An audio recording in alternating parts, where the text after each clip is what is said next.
बेटा next is combination of lenses. अगर lenses एक दूसरे के बिल्कुल नज़दीक पड़े हों तो बड़ा उस केस में हम क्या कोई फॉर्मूला याद कर सकते हैं, उसको देखते हैं। बहुत ही आसान सी बात है, बड़ा सुनना। अगर मान लो बेटा वैसे कहूँ कि बेटा मान लो कि एक लेंस यहाँ पड़ा है और एक लेंस यहाँ पड़ा है, कोई ऑब्जेक्ट यहाँ पड़ी है और मैं आपसे पूछूँ बेटा इमेज कहाँ बनेगी, तो आप कहोगे सर इस तरह का सवाल तो मैंने कर रखा है, बल्कि जब जस्ट अपने लेंस पढ़ना स्टार्ट किया था इस तरह का सवाल तो हम तभी निपटा चुके थे। और हमने किया ऐसा था कि पहले लेंस से जो इमेज बनी थी वो अगले लेंस के लिए ऑब्जेक्ट की तरह काम कर रही थी, है कि नहीं? I hope you remember that. तो आप कह सकते हो कि सर कोई बहुत बड़ा टास्क है नहीं सर, है ना, बड़े आराम से सारा काम निपटा सकते हैं, कोई इश्यू नहीं है।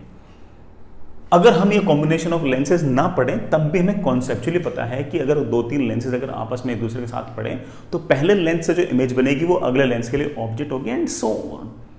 अगर हम कोई फॉर्मूला ना भी निकालें बेटा तब भी हमारा सारा काम बन सकता है क्या अपन ने बनाए हैं, अपने आंसर निकाले हैं। लेकिन हम एक स्पेशल केस के अंदर एक फॉर्मूला याद कर सकते हैं, और वो बड़ा फॉर्मूला तब के लिए जब लेंसेज जो हों वो सारे के सारे बेटा वेरी नियर हो, बड़ा बहुत नज़दीक हो, या बड़ा जो लेंसेज हैं वो एक दूसरे को टच कर रहे हो, तो हम एक फॉर्मूला बना सकते हैं। अगेन ये फॉर्मूला बनाना हमारी मजबूरी नहीं है बेटा। अगर हम कह रहे हैं कि हम नहीं बना रहे फॉर्मूला, हम तो ऐसे काम चलाएंगे, बेटा बिल्कुल चला सकते हो, कोई इशू नहीं है, आपको बड़े आराम से कर सकते हो, ठीक है। जैसे बेटा मान लीजिए कि आपके पास 2 लेंस हैं ऐसे, पहले वाला जो लेंस है उसकी फोकल लेंथ है बेटा f1, दूसरा लेंस इसके बिल्कुल नज़दीक है और इसकी फोकल लेंथ बेटा लेट से f2। बेटा मैं ये आंसर निकाल ही रहा हूँ तब के लिए जब लेंसेज बिल्कुल एक दूसरे के नज़दीक हो।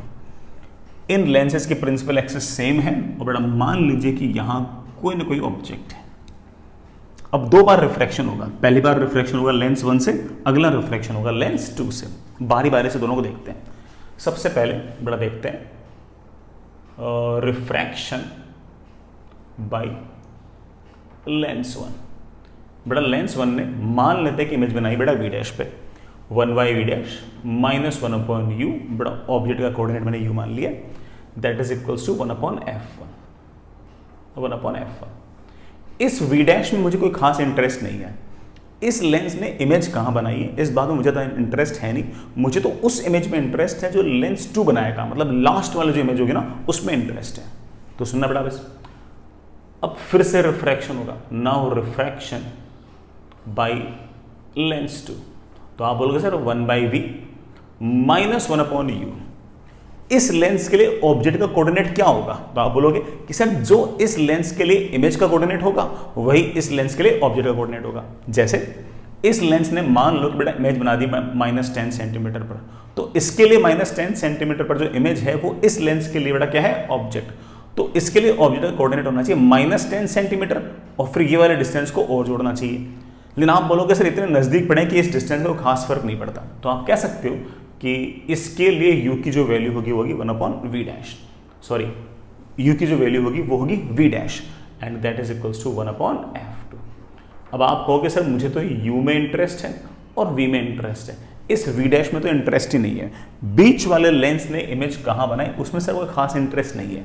बड़ा खास इंटरेस्ट नहीं है तो इक्वेशन 1 को और इक्वेशन 2 को बड़ा बराबर करो, बराबर किया थोड़ा ये गायब हो गया और हमारे पास आंसर आ गया 1/v minus 1/u is equals to 1/f1 plus 1/f2। तो आप सीधा फॉर्मूला लगा सकते हो कि 1/v minus 1/u is equals to 1/f1 plus 1/f2, और इवन इस 1/f1 प्लस 1/f2 का आप लिख सकते हो 1/f इक्विवेलेंट।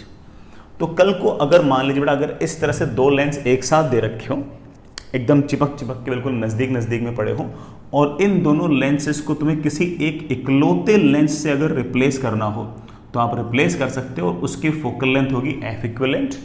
इस f इक्विवेलेंट की वैल्यू कैसे निकालेंगे बेटा? 1/f1 प्लस 1/f2, और इन दोनों लेंस को रिप्लेस कर दो इस इकलौते लेंस से, और बेटा आपकी ऑब्जेक्ट बेटा यहाँ पड़ी है, ये दोनों लेंस मिलकर जहाँ इमेज बनाएंगे ये इकलौता लेंस उसी जगह उसकी इमेज बना देगा। तो आप कह सकते हो बेटा आप इन दोनों लेंसेज को इस इकलौते लेंस से रिप्लेस कर सकते हो, और जिस लेंस से आप रिप्लेस करने वाले हो उसकी फोकल लेंथ निकालने के लिए हमारे पास फॉर्मूला है, and formula is something like this 1/f1 plus 1/f2 that is equals to क्या बेटा 1/f इक्विवेलेंट।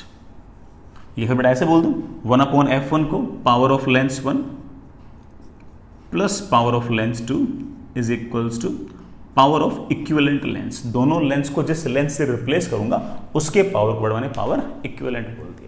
तो आप ऐसे बड़े आराम से कर सकते हो। ये केस बेटा दोनों ही केसेस में है, चाहे बेटा वो आपस में नजदीक नजदीक हो या टच कर रहे हो, बेटा किसी प्रकार से कोई फर्क इसमें नहीं पड़ता। दोनों केस बेटा आपका आंसर तो सेम ही आएगा, मोर और लेस बेटा आंसर तो सेम ही आएगा। आगे चलिए बेटा, चलिए इस बात पे मैं आपसे एक दो सवाल पूछता हूँ, ठीक है ना। बहुत ही आसान फॉर्मूला बेस्ड जो पढ़ाया है वही पूछ रहा हूँ, उसके अलावा बेटा कोई अलग से बात नहीं पूछ रहा। जो बेटा बात बताई है उस पर बेस्ड सवाल पूछ रहा हूं। सवाल बेटा ऐसा है कि आपके पास दो लेंसेज हैं, एक की बेटा फोकल लेंथ 10 सेंटीमीटर, इसके बिल्कुल नजदीक बेटा दूसरा लेंस है, इसकी फोकल लेंथ बेटा -20 सेंटीमीटर। यहां कहीं बेटा बिल्कुल नजदीक बेटा यहां कहीं बेटा कोई ऑब्जेक्ट है जिसकी हाइट है 1 मिलीमीटर और ये डिस्टेंस बेटा मुझे दे रखा है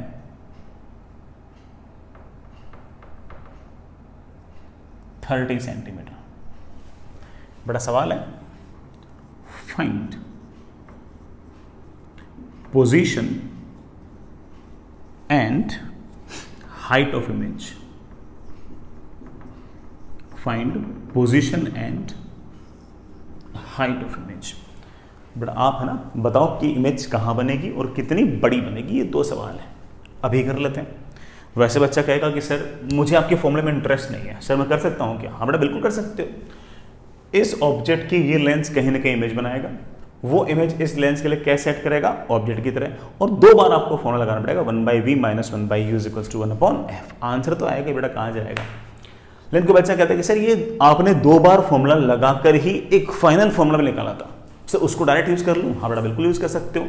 इन दोनों लेंसेज को आप एक इकलौते लेंस से रिप्लेस कर सकते हो जिसकी focal length will be given by 1/f equivalent is equals to 1/f1 plus 1/f2। 20 बेटा एलसीएम आ गया, दैट इज 2 - 1। f इक्विवेलेंट की वैल्यू आ गई है 20 सेंटीमीटर। पॉजिटिव आई है, इसका मतलब बेटा कन्वर्जिंग काइंड ऑफ लेंस की तरह बिहेव करेगा। तो आप ऐसा कर सकते हो कि इस लेंस को हटाओ, इस लेंस मतलब बेटा इन दोनों लेंस को हटाओ और इन दोनों लेंसेज की जगह एक इकलौता लेंस लगाओ, और वो भी ऐसा जिसकी फोकल लेंथ जो है बेटा वो 20 सेंटीमीटर हो। तो आपको बेटा एक हल्का सा काम करना पड़ेगा, आपको ना इन दोनों लेंसेज को हटाना पड़ेगा। इन दोनों लेंसेज की जगह आप इक्विवेलेंट फोकल लेंथ का लेंस रख दो। इक्विवेलेंट फोकल लेंथ बेटा 20 सेंटीमीटर है, तो आप एक कन्वर्जिंग लेंस रख सकते हो, वो भी ऐसा जिसकी फोकल लेंथ बेटा आपके पास 20 सेंटीमीटर। बस उन दोनों लेंसेज को आप इस तरह से एक इकलौते लेंस से रिप्लेस कर सकते हो। आगे चलिए बेटा, अब इमेज कहां बनेगी? अब बोलोगे सर आप तो बिल्कुल सिंपल लेंस का सवाल हो गया। हम बड़े आराम से कह सकते हैं कि v = uf/u + f। u बेटा -30, f बेटा 20, u है बेटा -30 बेटा f आपका 20 बेटा मेरे ख्याल से आ गया ये -30 × 20 अपॉन बेटा मेरे ख्याल से नीचे -10 आ गया होगा बेटा। ये कैंसिल, माइनस से माइनस कैंसिल, बेटा इमेज बनेगी 60 सेंटीमीटर पॉजिटिव में।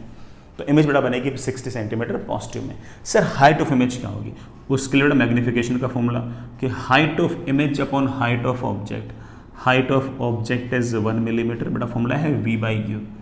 बेटा v है 60 सेंटीमीटर, u की बेटा वैल्यू मेरे पास -30 सेंटीमीटर, बेटा मैग्नीफिकेशन की वैल्यू आ गई है -2। सर -2 का अर्थ क्या है? बेटा -2 का अर्थ ये हुआ कि एक तो मैग्नीफिकेशन नेगेटिव है, मतलब ऑब्जेक्ट ऊपर है तो इमेज नीचे है, और इमेज की जो हाइट है वो ऑब्जेक्ट की हाइट की दुगनी है। तो आप कह सकते हो कि sir height of image is basically -2 millimetre. बेटा -2 का अर्थ आप जानते हो, -2 क्या बताना चाह रहा है कि ऑब्जेक्ट जो बेटा ऊपर नहीं बेटा बल्कि ऑब्जेक्ट नीचे है। तो बेटा इमेज आपकी ऐसे, सॉरी ऑब्जेक्ट नहीं बेटा, इमेज आपकी नीचे है। इमेज आ गई बेटा नीचे की तरफ 2 मिलीमीटर, और यहां से बेटा कितनी डिस्टेंस पे है? 60 सेंटीमीटर। हम बेटा इस तरह से दो लेंस को इकलौते लेंस से सिर्फ तभी रिप्लेस कर पाएंगे जब दोनों लेंसेज या तो नजदीक हो या चिपके चिपके हो बेटा, तभी इस तरह से कर सकते हैं। सर अदरवाइज कैसे करेंगे बेटा? अदरवाइज कैसे करेंगे तो मैं पहले से सिखा चुका हूं, है ना। ये फॉर्मूला काम नहीं देगा तो क्या हुआ? सवाल तो कर ही सकते हैं, सवाल तो हम पहले भी करते हैं। वही बेटा पहले लेंस के लिए जो इमेज, वो अगले लेंस के लिए ऑब्जेक्ट, हम सवाल तो पहले भी करते हुए आए। तो ठीक है ना, इस तरह से बड़े आराम से आप ये काम निपटा सकते हैं। आगे चलिए बेटा, आगे चलिए। नेक्स्ट इज एक बेटा मैं ना सवाल और पूछ रहा हूं आपसे, है ना। और इस सवाल को पूछकर मैं है ना एक बहुत बड़ा सा कंफ्यूजन भी आपका दूर करना चाहूंगा। कोई भी समझदार बच्चा होगा उसके हो सकता है कि मन में बड़ा ये वाला कंफ्यूजन आए। सो मैं आपको बड़ा हल्का सा एक बात बताना चाहता हूं, सुनना बेटा। ये आपके पास है कॉन्वेक्स लेंस, ये बेटा आपके पास है कॉनकेव लेंस। सुनना बेटा, इसका रिफ्रैक्टिव इंडेक्स है 3/2, इसका रिफ्रैक्टिव इंडेक्स है 4/3। ठीक है ना। रेडियस ऑफ कर्वेचर ये वाला और ये वाला, तीनों के तीनों रेडियस ऑफ कर्वेचर ही बेटा 20 सेंटीमीटर से।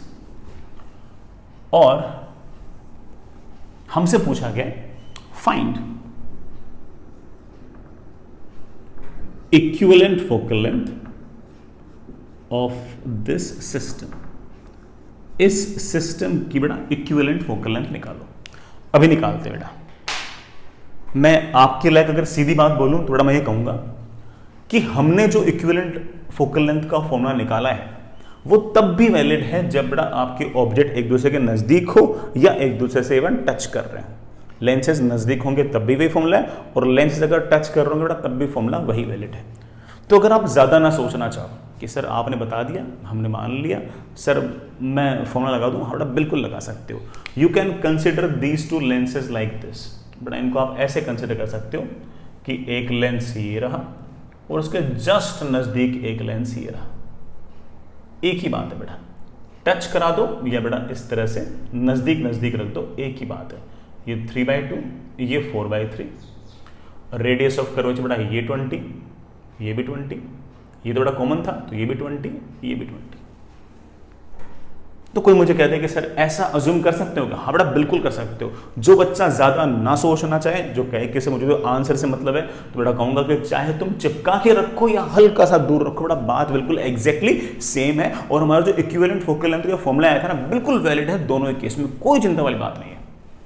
तो उनको तो मैं कहूंगा कि बेटा इसकी फोकल लेंथ मान ले f1 है और इसकी फोकल लेंथ मान ले f2 है, तो तेरे पास सीधा फॉर्मूला है कि 1/f equivalent equals to 1/f1 plus 1/f2। 1/f1 इसकी फोकल लेंथ। बेटा मैं रेस को इस तरफ ज्यादा मान रहा हूं, तो ये वाली साइड प्लस, ये वाली side minus. But I really hope आपको फोकल लेंथ देखने आती है, बेटा आपको सिखा रखी है, बहुत प्रैक्टिस करा रखी है। 1/f1 बेटा क्या होगी? 3/2/1 -1 इंटू 1/r1। बेटा r1 है पॉजिटिव, r2 है negative, 1/r1 minus 1/r2 plus, अब इसकी बेटा 4 refractive index of lens upon the refractive index of surrounding -1 into 1/r1 minus 1/r2। r1 है बेटा नेगेटिव, r2 है पॉजिटिव, 1/r1 माइनस 1/r2। सब कर लेंगे बेटा अपन। तो वैल्यूज रखते हैं बेटा। 3/2 -1 बेटा that comes out to be half multiplied with बेटा दैट इज 2/20 प्लस बेटा ये 1/3 बेटा that is minus 2/20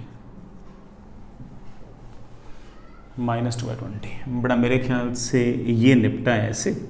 I think बेटा दिस इज 1/20 माइनस बेटा कितना 1/30 है कि चेक करना बेटा। 2 से 2 कैंसिल है बेटा 1/30 बेटा मेरे ख्याल से LCM comes out to be 60 बेटा दिस इज 3 दिस इज 2 बेटा I think that is 1/f equivalent is equals to 1/60 and equivalent focal length comes out to be 60 centimeter।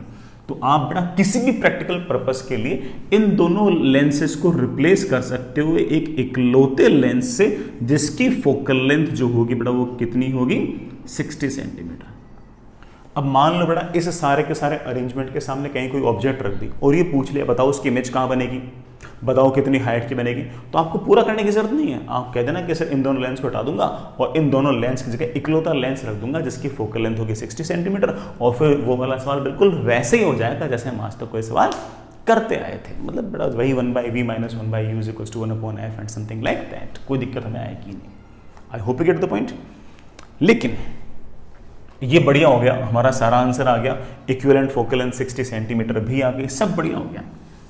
लेकिन हो सकता है कि कोई बच्चा ये सोच रहा हो कि सर आपने तो सिर्फ जुगाड़ बताया, आपने तो एक तरह से ये बोल दिया कि बेटा देख टच कर रहे हो ना तो हल्का सा दूर कर दो, और हल्का सा दूर करने के बाद सर फिर ना ऐसा सा हो जाएगा। सर ये तो जुगाड़ जैसा लग रहा है ना, आपने कह दिया उन्होंने मान लिया ये तो सर जुगाड़ लग रहा है। हाँ बेटा मैंने बिल्कुल शुरुआत में बोल ही दिया कि जिस किसी को आंसर से मतलब है ना बेटा वो बच्चा तो क्या करे कि अगर लेंसेज अगर इस तरह से टच कर रहे हो तो आप उनको इमेजिन करना चाहो तो उनको हल्का सा सेपरेट कर दो, आपके आंसर आ जाएंगे।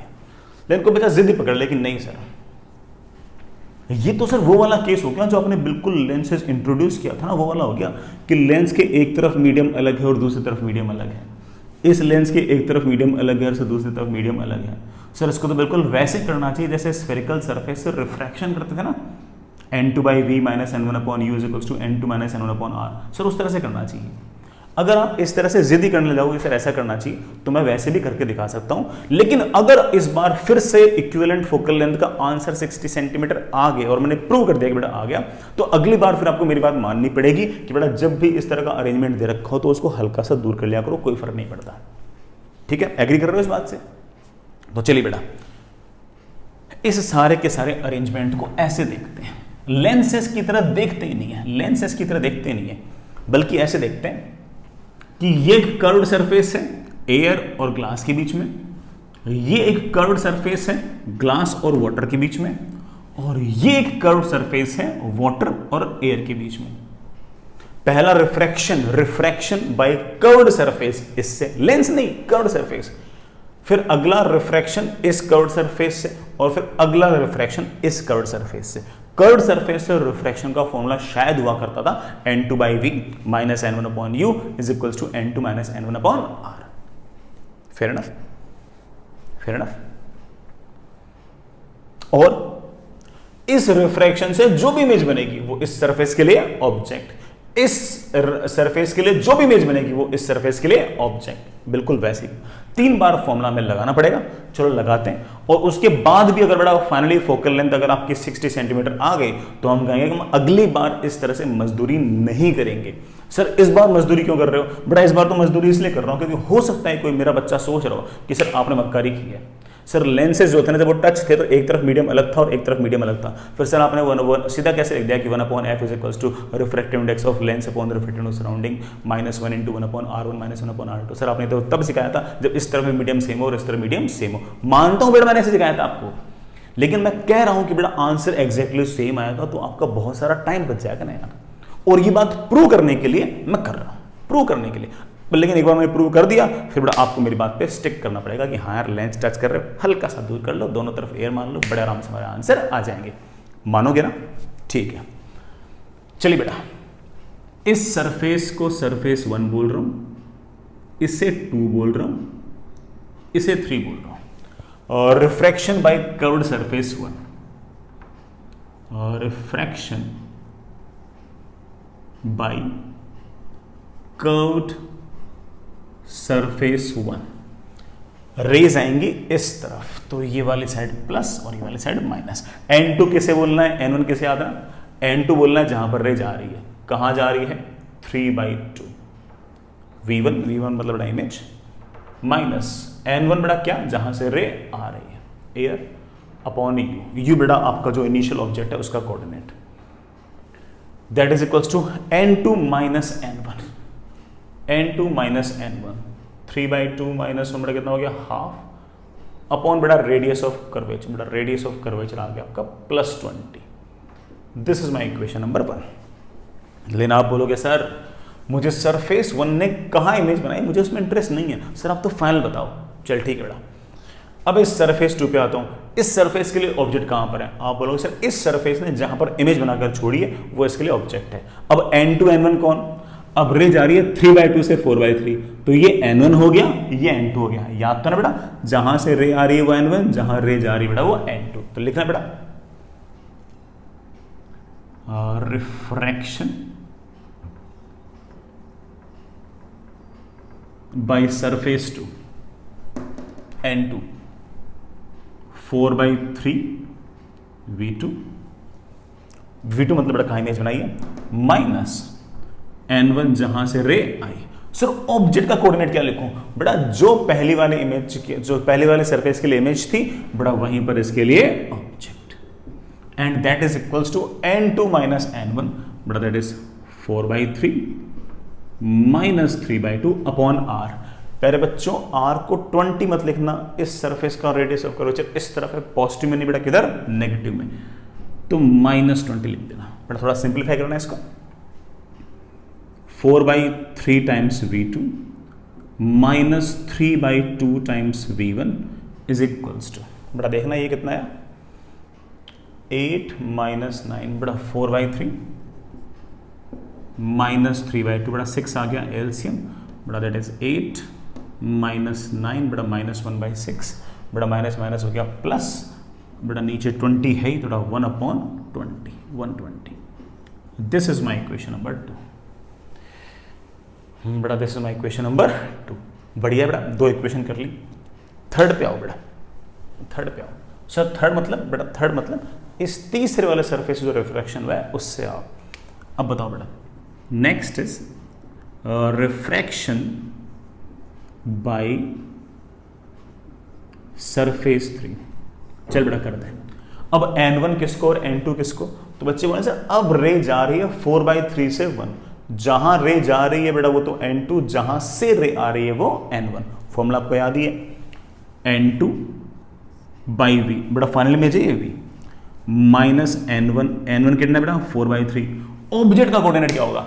इस सरफेस के लिए ऑब्जेक्ट का कोऑर्डिनेट वही होगा जो इस सरफेस के लिए इमेज थी बेटा। इसने इमेज कहां बनाई थी v2 पे। That is equals to n2 minus n1 बेटा 1 माइनस 4/3। सीधा लिख दो बेटा 1 माइनस 4/3 इज बेटा -1/3 रेडियस ऑफ कर्वेचर बेटा आपका +20। तो तीसरी इक्वेशन बेटा मेरे पास आ गई, यहां नीचे लिख दो इसके यार 1/v minus 4/3 times v2 and that is equals to -1/60 बेटा। This is my equation number 3। बच्चों आपको किस में इंटरेस्ट है? क्या किस टर्म्स में आपको इंटरेस्ट है? आप बोलोगे सर शुरुआत में ऑब्जेक्ट कहां पड़ी है u, और बिल्कुल तीनों रिफ्रैक्शन के बाद फाइनल इमेज कहां बन रही है v। सर मुझे इनमें इंटरेस्ट है। ये v1 में v2 में कोई इंटरेस्ट नहीं है बेटा। इस v1 v2 को उड़ाने का कोई जुगाड़? तो आप बोलोगे सर तीनों इक्वेशंस को ऐड कर लो। आप तो ऐड करोगे तो 3/2 टाइम्स v1 गायब, ये 4/3 टाइम्स v2 भी गायब, और अपना आंसर शायद आ जाएगा। चलो बेटा करते हैं। You have to just add equation 1, 2 and 3 बेटा। मैं इसे मिटा रहा हूं और इस जगह को यूज कर रहा हूं यार, कर लू ना? हाँ तो चलिए बेटा, this is my equation number 1 +2 +3। जैसे मैंने तीनों इक्वेशंस को ऐड किया बेटा, ये वाला रायता, ये वाला रायता खत्म, ये वाला रायता, ये वाला रायता खत्म बेटा, सिर्फ और सिर्फ ये बच गया। और मेरे पास लेफ्ट हैंड साइड में आ गया 1/v minus 1/u is equals to RHS में क्या है 1/40 प्लस बेटा कितना 1/20, सॉरी 1/20 1/120 माइनस 1/60 बेटा। एलसीएम कितना 120 है ना, 120 आ गया बेटा। यहां पर तो 3 आ गया, यहां पर 1 आ गया, यहां पर 2 आ गया।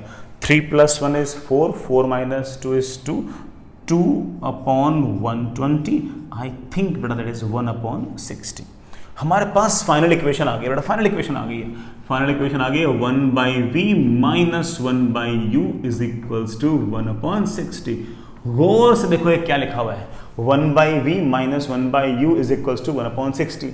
लेफ्ट हैंड साइड में लिखा है 1/v minus 1/u, it means that this entire arrangement is behaving like a lens, क्योंकि ये वाला फॉर्मूला किसका बेटा, लेंस का।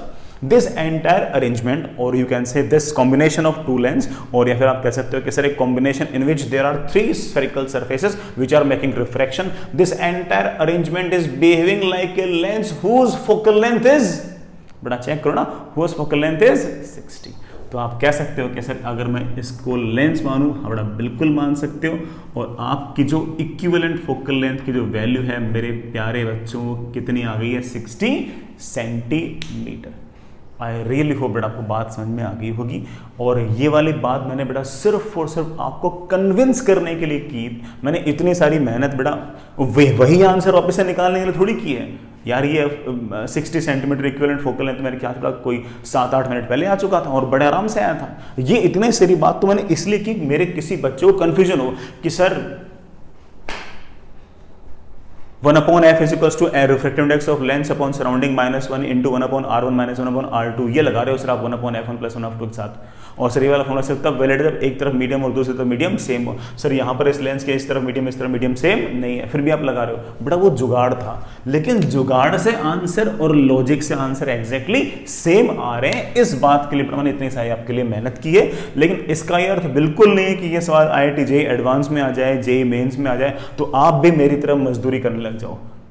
आपको मजदूरी नहीं करनी है, आप बोलते ना सर लेंस से टच हो रहे हैं, कोई बात नहीं सर, लेंस अगर टच हो रहे हैं हल्का सा बीच में हटा देता हूं, बीच में एयर आ जाएगी सर, इससे जो फोकल लेंथ आएगी, और अगर मैं बार बार अगर रिफ्रैक्शन करूंगा उससे जो फोकल लेंथ आएगी तो एग्जैक्टली सेम आएगी, तो सर मैं क्यों मजदूरी करूं। बिल्कुल बेटा, ये सिर्फ आपको समझाने के लिए था, मेरी बातों बड़ा प्लीज अदरवाइज मत लेना। मैं बिल्कुल नहीं कह रहा हूं कि ये सारे के सारे काम आपको करना है या नहीं करना बेटा, ये तो मैंने किया आपके लिए यार। आप मस्त रहो, बिल्कुल चिल रहो कि ना, हम समझ गए इस बात को कि ना दोनों से आंसर सेम आता है, और सर ने बोल दिया कि जब बिल टच होंगे हल्का सा दूर कर दो।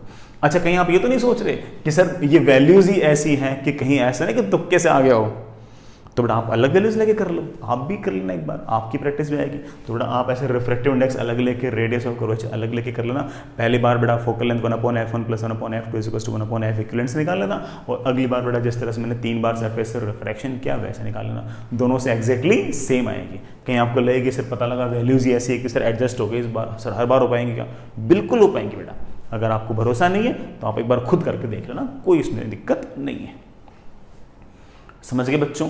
तो जब भी लेंसेस टच होंगे तब भी बेटा हमारा जो इक्विवेलेंट फोकल लेंथ का और इक्विवेलेंट पावर का फॉर्मूला है वो वैसा का वैसा ही एज सच वैलिड है, कोई दिक्कत नहीं है। ठीक है ना, आगे चलिए बेटा। नेक्स्ट आगे चलो बेटा, सवाल करते हैं बेटा कुछ। बड़ा एक सवाल करते हैं, लेंस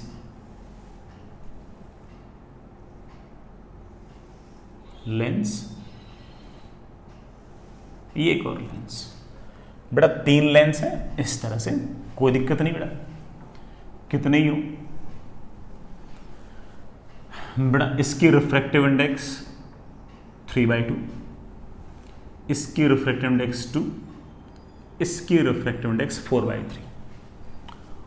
रेडियस ऑफ कर्वेचर बड़ा ये वाला और ये वाला 20 सेंटीमीटर है, ये वाला और ये वाला रेडियस ऑफ कर्वेचर 30 सेंटीमीटर।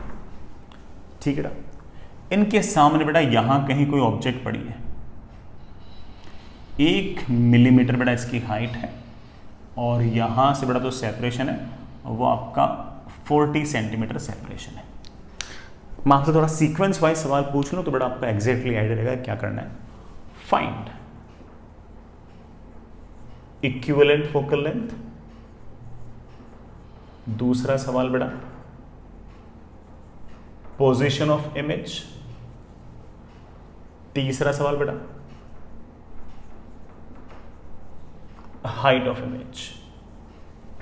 3 सवाल बेटा। पहले पे आते हैं, इक्विवेलेंट फोकल लेंथ निकालने के लिए मेरे बच्चों के पास 2 रास्ते हैं। पहला ये curved surface curved surface curved surface curved surface, 1 2 3 4 बार फॉर्मूला लगाओ, n2 by V minus n1 upon U is equals to n2 minus n1 upon R, 4 बार लगाओ, फिर निकालो। या फिर मेरे बच्चे बोलेंगे सर इन तीनों लेंस को हल्का हल्का हल्का हल्का एक दूसरे से दूर मान लेते हैं और sir 1 upon F equivalent equals to 1 upon F one plus 1 upon F two plus 1 upon एफ3 लगा देते हैं। बिल्कुल लगा दो बेटा, 2 फॉर्मूले के लिए 1 upon F equivalent equals to 1 upon F one plus 1 upon F two था, तो 3 के लिए बेटा 1 upon F equivalent equals to 1 upon F one plus 1 upon F two plus 1 upon एफ3, जैसे मर्जी हो वैसे कर लो। और आप जानते बेटा अपनी मर्जी क्या है, अपनी मर्जी बेटा फॉर्मूला लगाने की, लगाएंगे बेटा आंसर आ जाएगा। और एक बार अगर इक्विवेलेंट फोकल लेंथ आ गई बेटा, फिर तो आपका क्वेश्चन नंबर 2 और क्वेश्चन नंबर 3 तो सिर्फ और सिर्फ टाइम पास है। बड़े आराम से बेटा कर दीजिए इस सवाल को, आगे बढ़ेंगे फिर।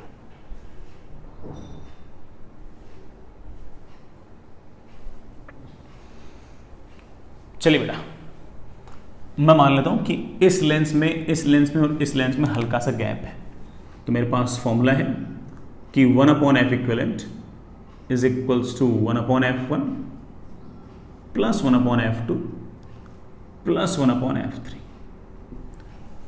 1 अपॉन एफ1 बेटा रेज इस तरफ जाती हुई, ये वाला साइड प्लस और ये वाला साइड माइनस, इसके इधर भी एयर माननी, इधर भी एयर माननी। 1 upon F refractive index of lens upon surrounding -1 into 1 upon R1, R1 तो है पॉजिटिव, R2 है नेगेटिव, तो मैं लिख दूंगा 1 upon 20 minus 1 upon -20 plus 1 upon F2। इस लेंस के लिए इसकी रिफ्रैक्टिव इंडेक्स है बेटा 2 अपॉन 1 माइनस 1, इसके भी इधर लेफ्ट में भी एयर माननी और राइट में भी एयर माननी, हल्का हल्का गैप करके दिखा जाए। Into into into into 1 upon R1, R1 बेटा इसका नेगेटिव है और R2 है positive, 1 upon R1 minus 1 upon R2, R2 बेटा पॉजिटिव है that is 30 plus 1 upon F3 4/3 बेटा हमने सबको ही एयर में पढ़ा मान लिया। 1 अपॉन R1 बेटा R1 है पॉजिटिव, R2 है negative, but that is 1 upon 30 minus 1 upon -30। चलिए बेटा मैं कैलकुलेशन यहां बढ़ा लूँ, 1 upon F equivalent is equals to 3/2 minus 1 बेटा कितना आ गया हाफ, 1/20 प्लस 1/20 आई थिंक बेटा दैट इज 2/20 प्लस 2/1 तो 2 माइनस 1 बेटा कितना आ गया 1 इंटू बेटा माइनस में आएगा बेटा, माइनस यहाँ लगा दूँ और मेरे पास 1/20 प्लस 1/30 5/60 आ गया बेटा, 5/60 आ गया। 4/3 माइनस 1 इज बेटा 1/3 इंटू बेटा दैट इज 2/30। देखना बेटा 2 से 2 cancel, 1 upon F equivalent is equals to 1/20 बेटा माइनस 5/60 माइनस 2/90, माइनस नहीं बेटा प्लस, एलसीएम कितना आएगा बेटा 180 आएगा क्या? ठीक है बेटा 180 आया तो बेटा मेरे ख्याल से यहाँ पर तो आपके पास 9 आ गया बेटा, यहाँ पर -15 आ गया और बेटा यहाँ पर शायद 4 आ गया, तो इक्विवेलेंट फोकल लेंथ की वैल्यू आ गई है 180 अपॉन बेटा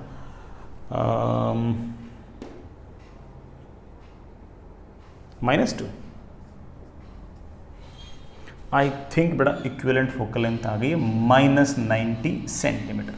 बेटा इक्विवेलेंट फोकल लेंथ नेगेटिव आई है, इस बात का अर्थ बेटा क्या है कि this entire arrangement is behaving like a converging lens और diverging lens. So you could say कि sir of course they are behaving like a diverging lens, और ऐसा डाइवर्जिंग लेंस जिसकी फोकल लेंथ बेटा आपके पास -90 सेंटीमीटर।